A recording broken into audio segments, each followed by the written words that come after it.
Good afternoon. It is 76 degrees in Ozona, Florida today. It's about 2 o'clock, I believe.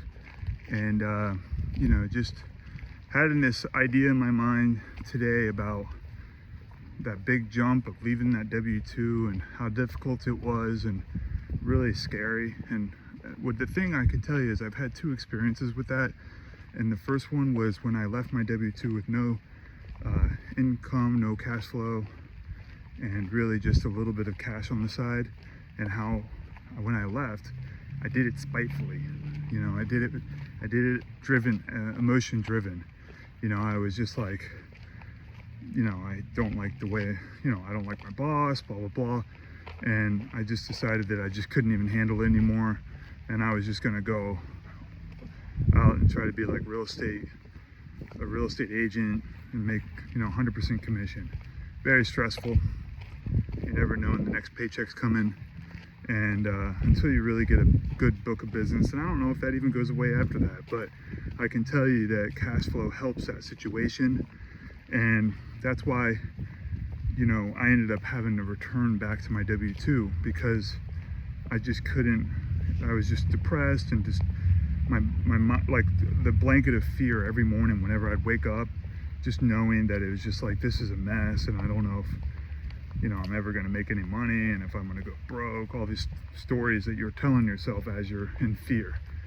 But what I can tell you is that what I learned about my risk profile is that I like a consistent paycheck, and having a little bit of money in the bank account is always nice. And so when I decided to leave for the second time, it turned into, I had about $5,000 a month of income. And were those investments really, they weren't swinging for the fences, and a lot of people might have, like, if they underwrote them, might not have been in a good investment. But what I did is I just looked at them and realized the income that I would make, and I was going to bootstrap it, So I had $5,000 a month coming in when I decided to leave my job.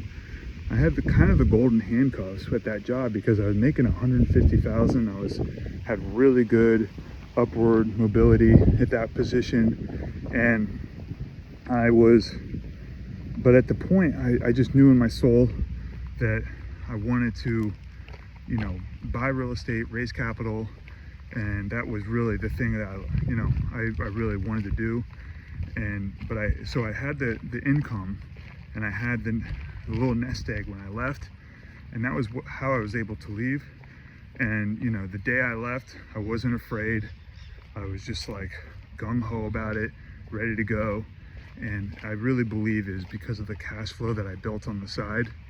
And what I could tell you, for the next 2 or 3 years after that, everything I did after that became wealth building, not scarcity.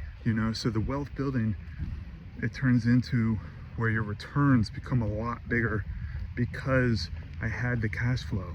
I had the base of my income covered, or my expenses covered. So I was able to take do wealth making decisions, like buying something without getting paid for a while.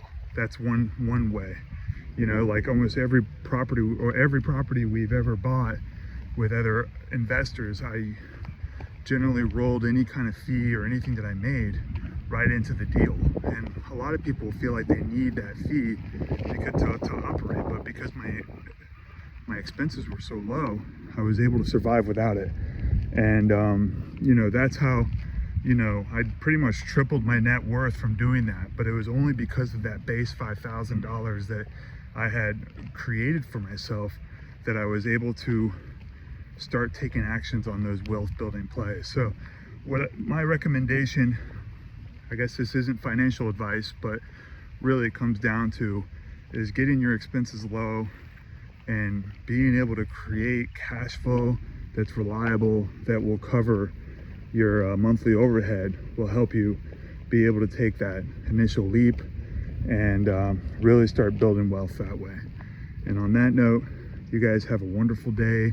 If I don't talk to you before Christmas, have a Merry Christmas, and talk to you then.